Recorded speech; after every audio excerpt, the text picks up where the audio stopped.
Oras sa buong Pilipinas, 3 minuto makalipas ang ikapito ng umaga at narito na ang mga balita sa oras na ito.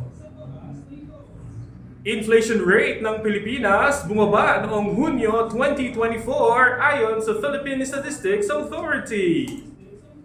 At utang ng Pilipinas mas lumaki pa.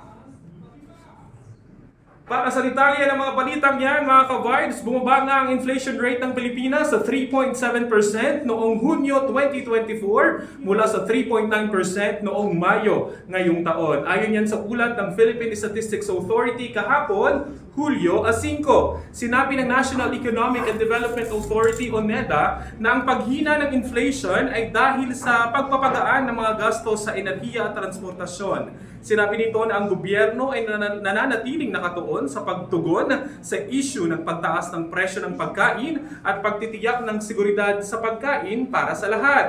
Bumaba ang inflation rate sa sektor ng transportasyon sa 3.1% mula sa 3.5%.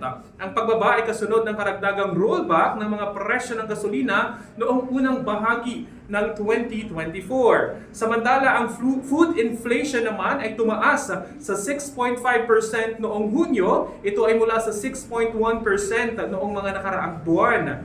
Nagtala rin ng ang mga gulay ng inflation rate na 7.2% noong Hunyo mula sa 2.7% noong Mayo. Dahilan umano, dito ay ang pagsisimula ng tag-ulan na nakakaapekto sa supply ng nasabing produkto. Bahagya namang bumaba ang inflation rate ng bigas sa 22.5% mula sa 23% noong Mayo.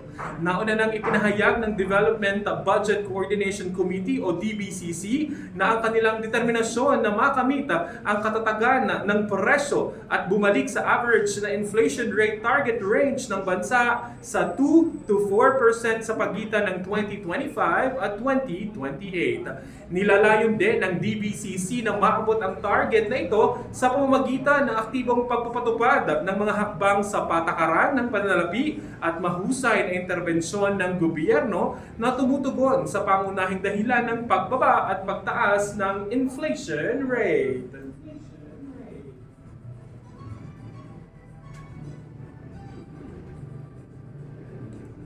Samantala, ang utang naman po ng Pilipinas, mga ka-vibes, ay mas lumaki pa. Lumobo pa sa 15.35 trillion pesos ang utang ng Pilipinas sa pagtatapos ng Mayo 2024. Ito po ay ayon sa ulat ng Bureau of Treasury. Ang pinakahuling datos ng ahensya ay nagsasabing ang utang ng gobyerno ay tumaas ng 8.4% o 15.35 trillion pesos. Ito po ay mula sa 14.154 trillion pesos.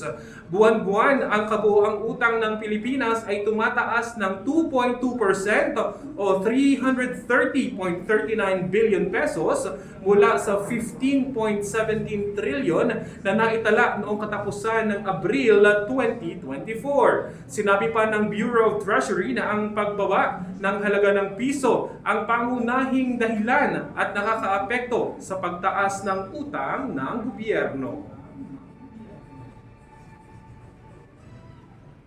At yan po ang mga balitang dapat niyong malaman ngayong umaga, mga ka-vibes. At ang mga balitang yan ay hatid sa atin ng Pag-ibig Fund. Apply na for the Pag-ibig Fund Multipurpose Loan via Virtual Pag-ibig.